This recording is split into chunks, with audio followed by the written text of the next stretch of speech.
Hey everyone, this is Kristen and Britt, and we are the Custody Queens off the clock today. And we wanted to go over one of the newest Hulu documentaries that has recently shocked the streaming platform. We are certified family law specialists. So this show, I was looking at it from the true crime background, and that's more of like, okay, let's kind of go through this from the normal human eye. And then the other part of this is Brittany and I going through it with the family law experience that we have. Remember, this is for entertainment purposes only, and this is not legal advice watching the show. And sometimes we get it right, sometimes we don't. But we are not trying to solve all of these cases. We are simply trying to analyze them, get you to think outside the box, ask questions. And a big question that's going to come up in this case, if you've already watched it, is did mom know? Were there red flags? Should she have saw things? How did the whole world not know that Justin had the two lives? So, Britt, tell us a little bit about the show in a quick summary so we can dive into it. Man, I watch a lot of documentaries. I consume a lot in the true crime realm, as I know you do as well, Kristen. And we talk about a lot. This one had a particular heaviness to it. I think anytime we speak, as moms, as, just human beings, anytime we've got children victims, there's going to be an extra level of heaviness there. We've got main male, Justin Rutherford, who's a doctor, someone who, I mean, by nature, you would hope it'd be someone you could trust. We've got a hidden camera and we've got years of hidden abuse. Really, this starts with something, seemingly small, a small discovery, a phone block charger that's discovered in a bathroom, and it ends up essentially being the ticking time bomb that completely erupts this family unit and then reveals just these insane secrets. So we start out learning about Stacy and a little bit of her background. She's got two children. I think she's about 19 when she has her daughter. And then her son that she has about, I think, 4 or 5 years later. And she's gone through a divorce. She's now a single mom. We really get a highlight through the documentary talking about some of her struggles after the divorce. So we've got someone, who's got a lot of stress, a lot going on in her life, and she's really in a vulnerable state, I would say, and a state that makes it easy for someone to kind of prey upon her. And that's where we're introduced to Justin Rutherford. At the time, he is not yet a doctor. He's still going through, I believe, medical school, and then subsequent his residency. And they meet, and he essentially is the dream guy. He says all the right things. He does all the right things. He's involved with her kids, and is accepting of her kids. And they start a relationship where she feels everything she's been looking for has been found. Yeah, there's even a clip in that where like that her kids that she had from her prior marriage going into this, and they were saying, hey, we were trying to find reasons not to like Justin. We were actually trying to push him away. We were, acting out, and we were just doing everything we could to make him go away, right? We didn't want our mom to be hurt again, and we didn't want our mom, to go through what she's just gone through the years leading up to it.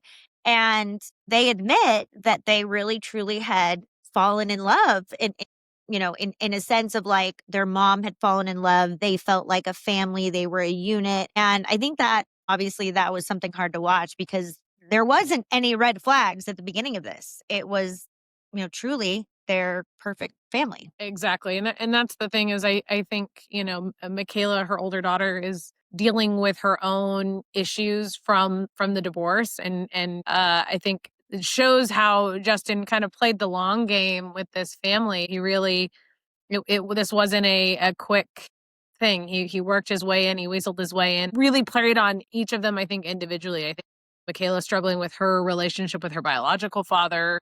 I think he looked at the insecurities and preyed on those of Stacy as well. It really was methodical and thought out, as it often is with these abusive situations and these abusers. They are there to fit a role. They are there to fulfill what their nefarious intent is at whatever means necessary, and they're very good at preying on the weak and the vulnerable.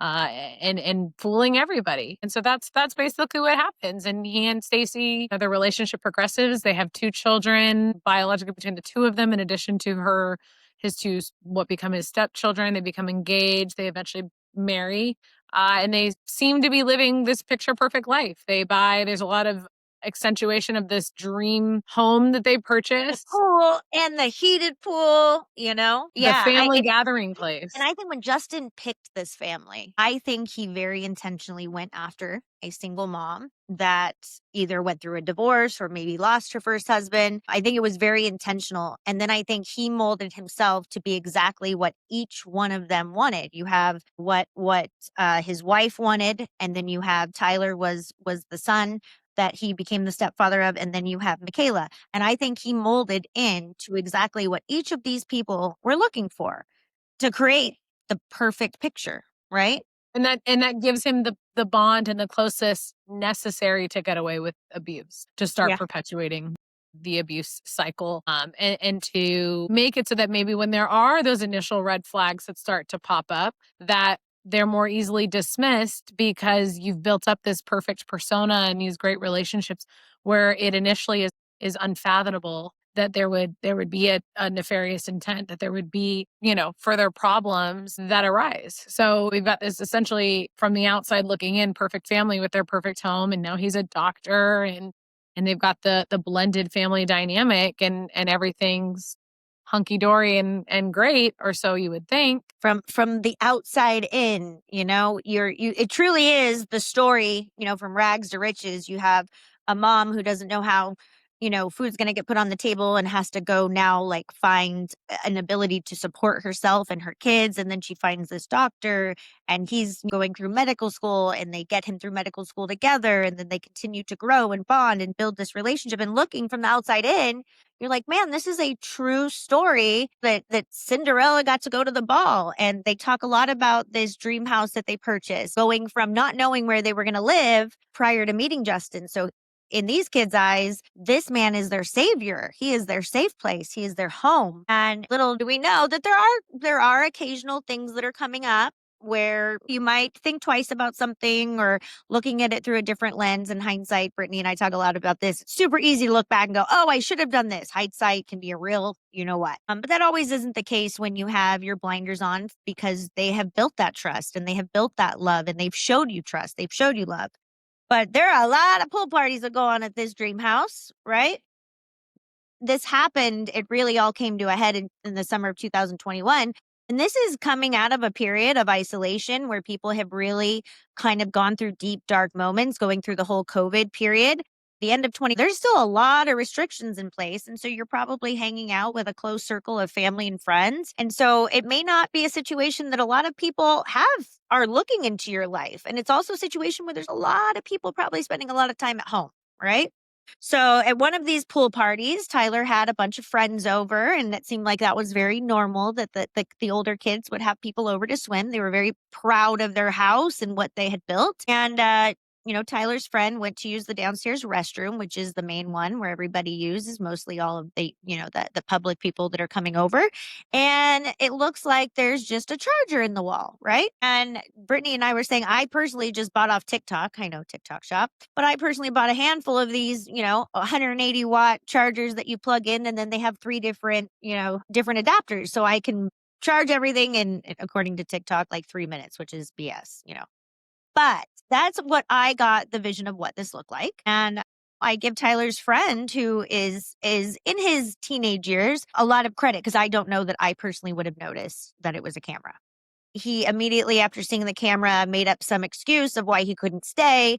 He went home. He told his parents about the camera. It's my understanding it's not completely detailed by the documentary, but that his mom then reached out to law enforcement, who then got Child Protective Services involved on some level, and that at least a preliminary investigation was started. it turns out that, and by the way, this camera had hundreds and hundreds, if not thousands, of pictures of people using the restroom, boys, girls, little kids, toddlers, adults. I think there was some people making out and if not doing other things in the bathroom that were age appropriate, acts in the bathroom. And there was people showering, changing, you name it. I mean, if you're going into the pool and you're changing at someone's house, it's not unreasonable. So there was a lot on this camera. And one of the very interesting things that comes out was that there was no pictures of Dr. Justin Rutherford on the camera. In fact, there was nothing really to tie him to the camera, except there was one picture on a device that they were able to confiscate of he must have been fixing the camera and his wedding ring was on one of the pictures. And that truly was really the only way that law enforcement and FBI were actually able to really connect him directly to that camera. Other than that, they have no clue who put it over there. It could have been a friend. It could have been, someone coming over to fix the AC. It could have been a lot of people. It turns out that there was also another person, another friend of Tyler's that had accused the doctor, stepdad, husband, that he had tried to make sexual advances at one of Tyler's friends as well. And I think the wife was questioned about it. I think CPS did come over at some point during that night, make the allegation that that was being reported by the child or the teenager. And everybody was like, no, no, no, I was here the entire time. And I do think he was very calculated. And when he did things to make sure he was always checking his back, and the wife is sitting there thinking, well, he was with me almost the entire night. And so she corroborates his story and that's the end of it. And then it ends up coming out that all those red flags that might have been popping their head up, but not necessarily gleaming at us, that there was a lot more than this camera. And that's where the investigation where CPS comes that first time, where there's the first allegation of investigation. One of the things that jumped out at me, because you're watching this from the lens of, okay, did she really not know? Did she know that something was wrong, but kind of put her I blinders think on? she had a good feeling that something was going on. I mean, I And suspect it was that because he there was were a lot drinking, of right? warning It was signs being ignored. because Tyler's friend had had a few drinks. I think they had all been drinking that night, that they basically were just saying he was making it up or he was misinterpreting what happened. And because we have this super respectable doctor that said he was with Stacy the whole night and he was never alone with this child or teenager. And so therefore it couldn't have happened. But my personal opinion, I think she 1000% had some suspicion that it was likely true. Well, let's talk about what he does after the interview. I mean, he's interviewed by CPS and he's accused of potentially acting inappropriately to a minor child. And his next steps are to put encryption on his computer. I'm sorry. What does your computer have to do with the allegation? It's concerning. And those are the red flags where, again, I try to balance this because, of course, when we're looking in hindsight and we know the ultimate end result here is it's easy to look back and say what you should have deduced from that point on and from the point of each of the red flags. Hearing the additional information of the encryption on the computer, really, it's icky. It doesn't sit quite right with me. And I think that She had saw like screenshots at times of things that, again, by themselves, isolated issue, probably not a big deal.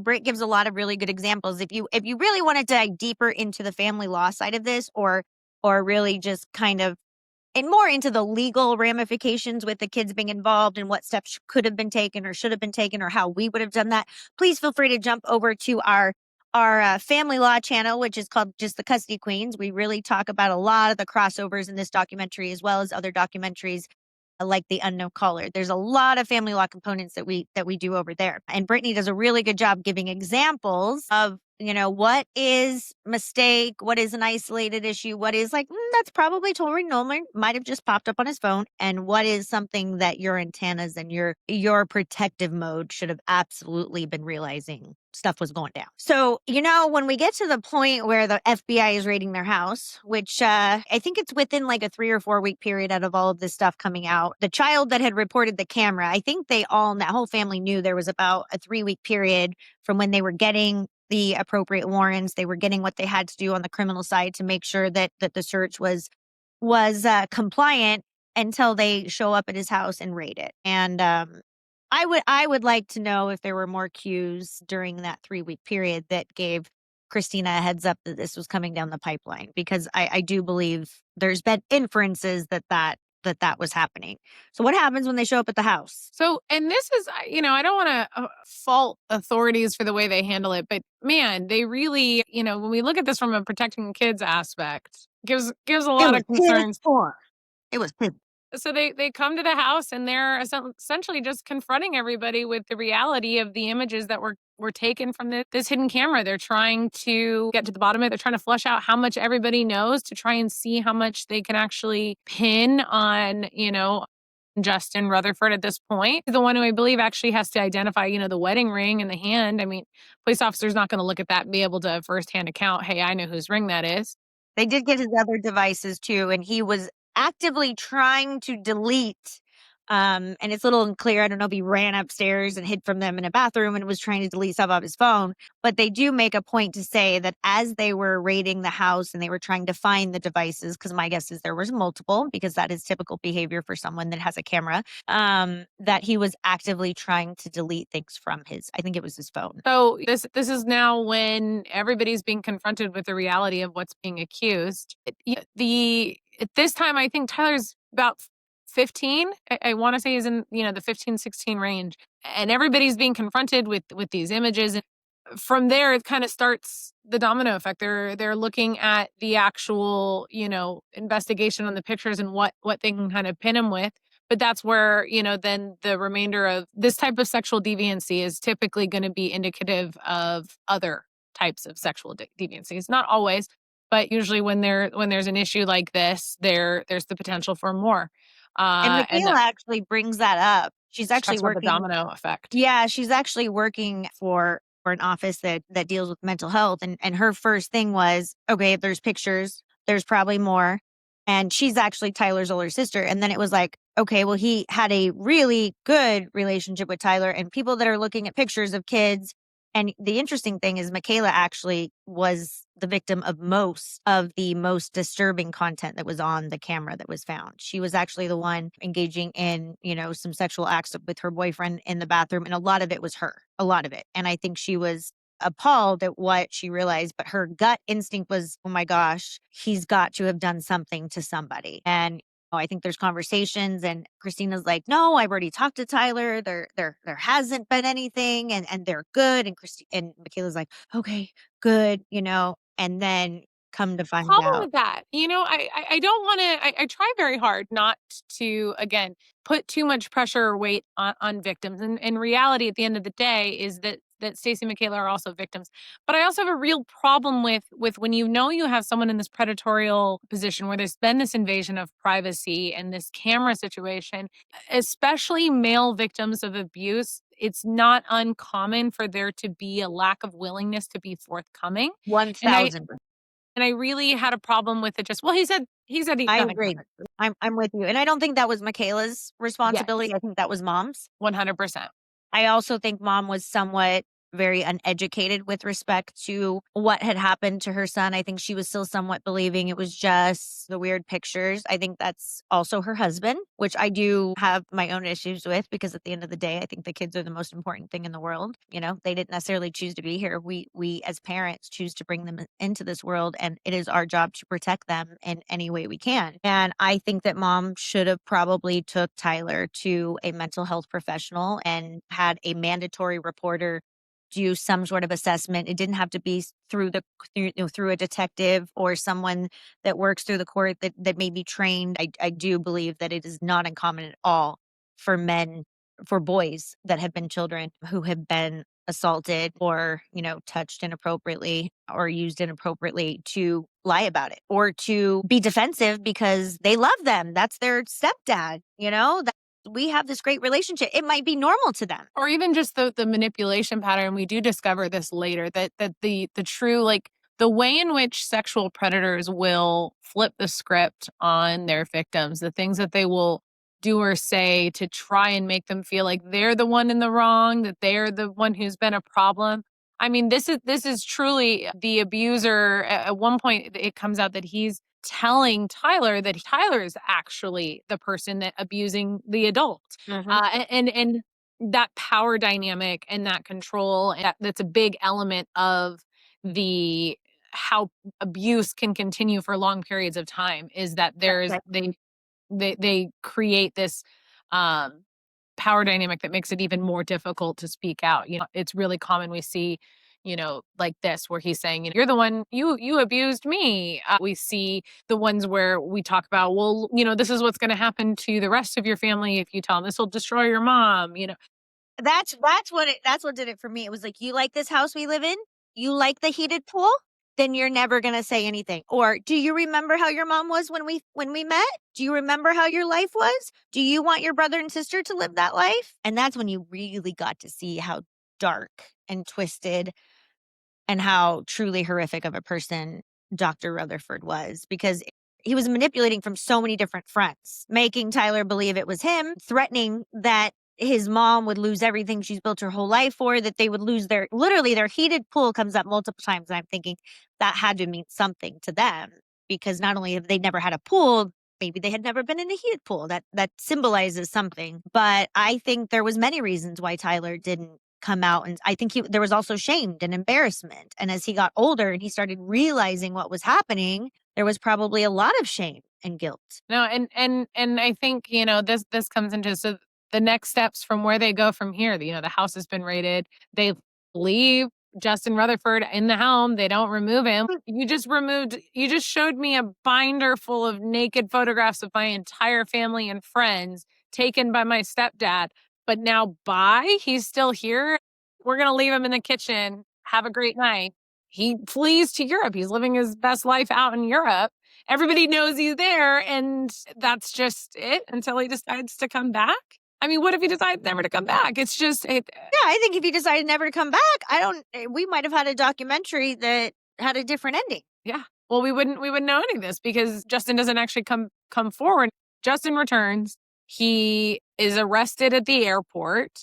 And that's when we actually start looking at this from the perspective of moving forward. What do the charges look like? What is the likelihood of conviction? What's the potential for punishment here? And it's this that then leads, with the serious realization, in discussing this with his aunt. Tyler starts to realize his two younger siblings may actually, that this man may not end up in prison, that he may have They might have a week on, week off with dad with no restrictions.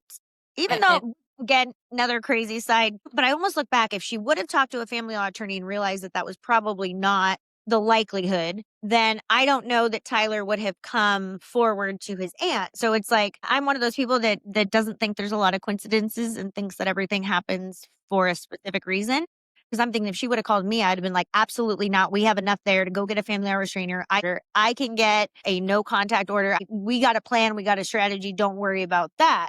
But had she had that console, I don't know that Tyler would have come forward at least at that point. and then he does. And then it's the domino effect that they allude to earlier on. So he's 16 when he comes clean to his aunt that he had been being assaulted and molested for a number of years. He was 11 when it started. So that's 5 years. I can only imagine as a mom how much that would affect me the rest of my life, knowing that there was that A, I didn't know, or B, I didn't stop it, or if I should have known. I mean, I think they're both going to need significant ongoing mental health treatment and healing for both the rest of their lives. I can imagine that mom has quite a bit to do herself, Christina. Just with my non-lawyer mom hat, I think Michaela needs some significant mental health treatment, knowing that there was binders dedicated of videos and pictures of her. And then Tyler obviously is probably going to need years and it probably lifetime therapy, just check-ins of how he's still probably a teenager at this point, or early 20s as we sit here today. I don't even know that he's fully wrapped his head around and processed everything that's happened to him from 11 to 16. I mean, think of that. I have an 11-year-old daughter right now. I can't even think about it. But for 5 years, It's going to impact all of his crazy, relationships in the crazy. future. It definitely pulls on your heartstrings. The good news is he did get sentenced to 26 years. He was actually convicted on multiple counts of sexual assault, invasion of privacy, rape of an unconscious person, which is horrific. And I think that person was intoxicated to the point that they were deemed unconscious at the time it happened. So, And let's but not forget the for hire yeah, plot. oh my God, we totally forgot the for hire. because there's so much craziness. because he's the big witness in this case. He's the one that takes him down. And the fact that, like, this is a medical professional doctor who has gone through years of education, and he puts it in writing, a thought out, attempt to try and get first this matronly, motherly figure in his life to help him hire someone to a child, but then a jailhouse informant who gets to catch it all on recording. Yeah, no, My goodness. and it's funny that slips on my mind, but that's actually one of the biggest things the case. He is a very smart person. And what is one of the biggest number one things I tell any client, no matter Shut up. how messy their case is, do not put anything in writing that you are going to regret an hour later. Okay. Every time you want to send an email, a text message, or a voicemail, how does this hurt me and how does this help me? Okay. If Justin would have asked that, Kristen's going to say, how does this help me and how does this hurt me? He would never have put that in writing. But again, I think it shows how detached from reality he is. I would say, this part took my breath away the most. This was the most alarming, but there were just this documentary. It was one hit after another. There was times where I always kind of watch stuff while I'm getting ready and I'm really good at multitasking. And then I hear something, I was like, oh, okay, wait. I need to go rewind that and watch it. I'm like, oh, I did see that. That's 100%. okay. I was watching it in the middle of the night and I was brushing my teeth in the bathroom and I remember being like, hold on. There's no way I heard that right. He put that in writing? Back that up. No, just absolutely insane. And then we get to the court proceedings, which as an attorney, I love to watch that. I hate the reenactments are always really cheesy, but they're always so corny and not really how anything happens. It's like court shows that you think are going to be super excited and then you get there and you're like, okay, this is not how it looks on TV. No, not at all. But the strength that Tyler had to stand up and directly attack his abuser and address the abuse, like 10 out of 10, I applaud you. And then we get to the point where Justin himself decides to stand up. And all I keep thinking is, how is your lawyer letting you stand up and say this right now? Yeah, but then I'm sitting there thinking, dude, he's going down in flames. Going down hard. At this point, you can say whatever you want. I've already given you 1,000 legal advice in writing that says do not open your mouth. I thought his lawyer's like, dude, he's going down. I mean, and it just shows the level, how deep this runs. Truly, these types of sick individuals, they believe that they truly have the upper hand till the end. You're going down in flames. Personality type, Britt. Exactly. Narcissistic tendencies. And you're going down. You're going to tell the judge, you're going to stand up there 10 toes down and tell the judge that you believe this was a consensual relationship between a literal child. 11-year-old. And he's actually the one that came onto him. I mean, it was like, dude. Insane. The lack of talking. Any self-realization. It just disgusting. I think I would have the judge if I could have been relieved as the attorney at that very second. At a loss. I think I would have said, Your Honor, I think there is a conflict that cannot be recovered at this very second. It baffling.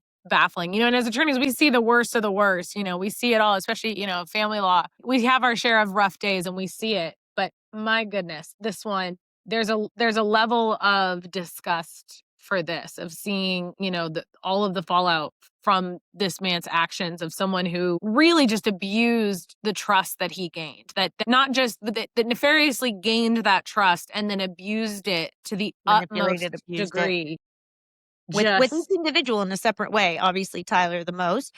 And honestly, I would not be surprised if it comes out through the media over the next year. Because usually when one person speaks out and comes out, then other people, I would not be surprised that there were a handful of other kids that he tried to on that just probably lived with a good amount of shame and guilt and didn't want to be part of a Hulu documentary. And I don't blame them. But my guess is that we're going to see a lot more information come out that Justin had touched in one way or another. But I think that's a good place. I think if you haven't watched it, go watch it. I always encourage people to watch it twice. I think the first time you watch it, you digest it, you go through the raw emotions. And then the second time, it's a lot easier to separate the emotional feelings from the analytical of why, when, what, how. I mean, there was so many times when the law enforcement, and a lot of it's reenactment, so I take that with a grain of salt. I would love to have read the actual interrogation between the FBI and Justin. I would love to see that if it's out there. So I'll see if I can try to find that. Remember, as a parent, your ultimate job in the world is to protect those kids that you brought into this world one way or another. There's not a one size fits all answer for all of that, but there is help. There is ways. Remember, the family law side has a completely different burden of proof than the criminal. If you have kids and there is any sort of abuse going on, there are ways to protect you, protect the kids, immediate relief, get some long-term relief. Just because something may not stick in the criminal side does not mean that that is the same case for the family law. And everybody needs a therapist. Everybody. Say it louder, Kristen. It's the most true I, thing I from always it. joke when whenever I tell clients, I require many of my clients to at least consult with a therapist. And just because I'm not licensed to be a therapist, and I always joke that attorneys are far more expensive than therapists, and generally not equipped to provide really good advice and with outside of the legal world. Therapists need therapists, and I think everyone really needs one to be able to process things like this. I do think there's things that could have been done different. And I do think there's a lot of questions that Christina could have been asking herself, maybe talking to a therapist. Therapists are mandatory reporters. So if anybody would have gone through some sort of counseling or grieving and any of this came out during that conversation, therapists are mandatory reporters who have to report abuse that may have occurred with the child. That's one of the biggest things that they're there for. So, but this is a crazy one. Go watch it. If you like this, please hit like, please hit subscribe. If you have questions, let us know. We're happy to answer. Britt and I will jump in that comment section and answer as much as we can. And remember, we're just a couple of attorneys who have a passion for true crime and also want to put on those analytical hats and walk you through the way our brains work. So question everything, believe nothing on its face, and always, always do your own analytical research and investigation. And until next time, we hope you have a wonderful night. And remember, like, share, comment. Thanks, guys. Bye.